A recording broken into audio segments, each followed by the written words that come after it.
Welcome to వి5 news. ఈ రోజు మనతో పాటు భువనగిరి ఎంపీ అభ్యర్థి బూర నరసయ్య గౌడ్ మనతో పాటు ఉన్నారు. ఆయనతో మాట్లాడే ప్రయత్నం చేద్దాం. నమస్తే సార్. సో చూసుకున్నట్లయితే విపక్షాలు అయితే చెప్తున్నారు బూర నరసయ్య గౌడ్ ఈ పార్లమెంట్ ఎలక్షన్స్ తర్వాత బోర్లు ఊదుకుంటూ ఉండాల్సిందే, గెలిచే అవకాశమే లేదని ప్రతిపక్ష నాయకులు అయితే వ్యాఖ్యలు చేస్తున్నారు. దాని మీద మీరేమంటారు? వాళ్ళకి చెప్పేది నేను చెప్పేది ఇవన్నీ పిచ్చి సన్నాసులు పిచ్చి వాక్యాలు ఉంటాయి. డెఫినెట్లీ వాళ్ళు ఎవరైనా నేను ఇది చేశాను ఇది చేస్తానని చెప్పుకునే అవకాశం లేదు కదా. ఓసారి ఎంపీ అయ్యిండు, ఓసారి ఎమ్మెల్సీ అయ్యిండు, ఓసారి ఎమ్మెల్యే అయ్యిండు, ఓసారి ఎమ్మెల్యే అయ్యిండు. ఆయన ఆస్తులు పెరిగినాయి కానీ బూర నరసయ్య గౌడ్ ఆస్తులు భువనగిరి పార్లమెంట్ ఆస్తులు పెరగలే. కానీ బూర నరసయ్య గౌడ్ ఒక టర్మ్లో 9,000 కోట్ల అభివృద్ధి ప్లస్ నవరత్నాలు, ఎయిమ్స్, కేంద్రీయ విద్యాలయ, ఎంఎంటీఎస్, జాతీయ రహదారులు, పాస్పోర్ట్ కేంద్ర, కులవృత్తుల భవనం, ఇండస్ట్రియల్ పార్కు, మాతా శిశు హాస్పిటల్, పాలిటెక్నిక్ కాలేజ్ ఇవన్నీ తెచ్చాడు. మరి ఆయన ఆస్తులు 19 కోట్ల నుంచి 400 కోట్లు ఈ యొక్క 20 ఏళ్లలో పెరిగినాయి. బూర నరసయ్య గౌడ్ ఆస్తులు తరిగినాయి. అందుకొరకు ఈ పిచ్చి కూతలు ఏంటంటే అవుట్ ఆఫ్ ఫ్రస్ట్రేషన్. మామూలుగా సబ్జెక్ట్ ఉన్నోడు సొల్లు మాట్లాడాడు, సబ్జెక్టులు మాట్లాడాడు. సార్ చూసుకున్నట్లయితే భువనగిరి నియోజకవర్గంలో ఒక్క ఎమ్మెల్యే సీట్ కూడా లేదు బీజేపీకి. అట్లాంటి ప్లేస్లో మీరు ఎంపీగా గెలవగలని అనుకుంటున్నారు? 100%, నో డౌట్. అది మోడీ గ్యారంటీ.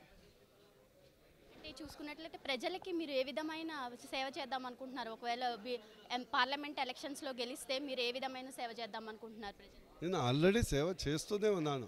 ఏదైనా ఫుల్ స్టాప్ లేదు కదా, ఓన్లీ కామా.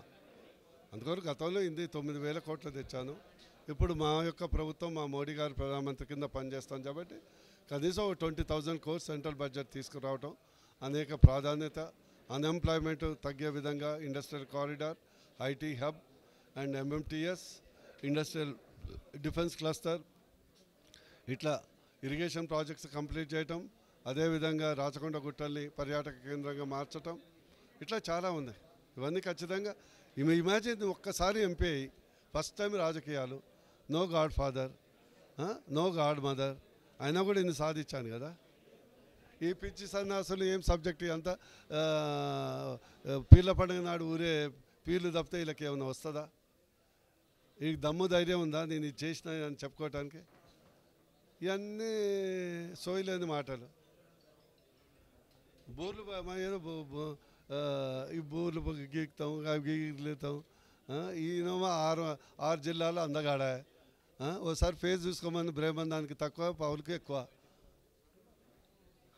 అయితే చూసుకున్నట్లయితే 10 ఏళ్ల బీజేపీ పాలనలో మనం చూసుకున్నట్లయితే నిత్యావసర రేట్లు పెరిగిపోయినాయి, పెట్రోల్ పెరిగిపోయింది, ఏదైతే గ్యాస్ రేట్ ఉందో అది పెరిగింది. అంటే కొంతమంది ప్రజల్లో కొంచెం ఆందోళన ఉన్నది. మళ్ళీ బీజేపీకే ఓటు వేయడానికి ఈ డౌట్స్ అయితే ఉన్నాయి. మళ్ళీ బీజేపీయే గెలిస్తే ఈ నిత్యావసర వస్తువుల రేట్లు ఇంకాస్త పెరిగి జీఎస్టీ అనేది ఇంకేమైనా ట్యాక్స్లు వేసి పెంచుతారేమో అని కొంతమంది ప్రజలు అయితే భయపడుతున్నారు. అంటే ఈ భయాన్ని మీరు బీజేపీగా నాయకులు ఏ విధంగా తొలగిస్తారు?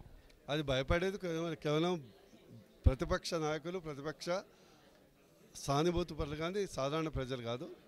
ఈరోజు మీరు అంటున్నారు అత్యల్పంగా ద్రవ్యోల్బణం ఉంది మోడీ గారి టైంలో, అత్యధికంగా ఆర్థికంగా పెరిగింది మోడీ గారి టైంలో, 11 మంది పేదరికం నుంచి పైకి తీసింది మోడీ గారి టైంలో. ఈరోజు కరెంటు కోత లేదు, సిలిండర్ల కోత లేదు, కేవలం 500-600 రూపాయలు. ఇది మన ఈ సిలిండర్ ఉజ్వల జ్యోతి, ఉజ్వలకు సంబంధించింది. ప్లస్ ఈరోజు రైళ్ళు ఎట్లా ఉన్నాయి, పెట్రోల్ ఎట్లా ఉన్నాయి, వెహికల్స్ ఎందుకు కొంటున్నారు? ఈరోజు తెలంగాణ రాష్ట్రంలో 1,50,00,000 వెహికల్స్ ఉన్నాయి. దీనికి నిదర్శనం ఏంది?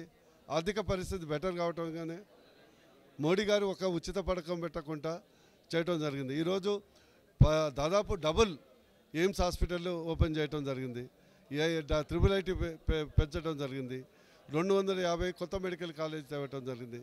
ఇవన్నీ ప్రభుత్వ విద్యా వైద్యాన్ని పెంచడం. దాంతో మధ్యతరగతి యొక్క ఆర్థిక భారం తగ్గుద్ది. పేద మధ్యతరగతి ఏంటి కష్టం? ఓన్లీ విద్యా వైద్యం. మేము మా ప్రభుత్వం ఏంది, విద్యా వైద్యాన్ని ఉచితాలు తక్కువ, విద్యా వైద్యం ఎక్కువ.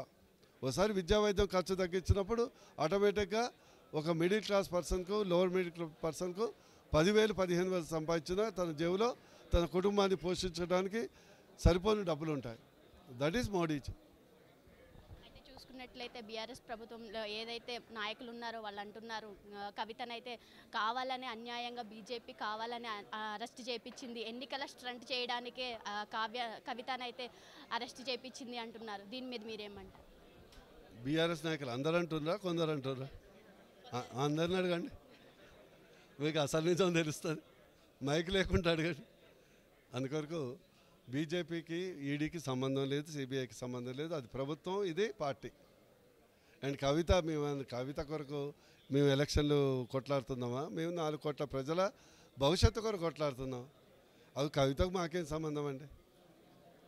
మీరు కూడా భలే ప్రశ్న ఇస్తారు.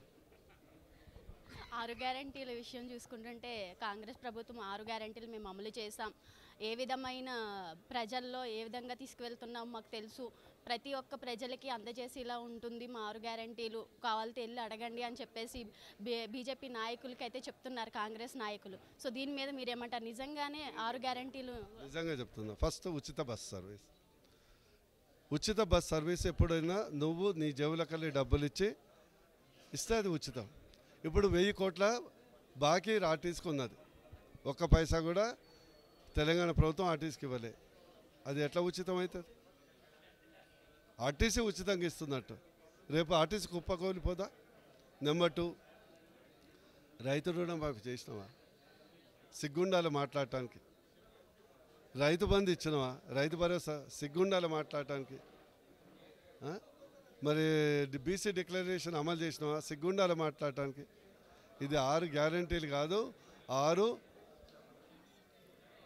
అన్యాయాలు, 6 మోసాలు. ఇది అభయస్తం కాదు, భస్మాసుర హస్తం. ఈసారి తెలంగాణ ప్రజలు అనుకోని విధంగా పార్లమెంట్ ఎన్నికల్లో కాంగ్రెస్కు దెబ్బ కొడతారు.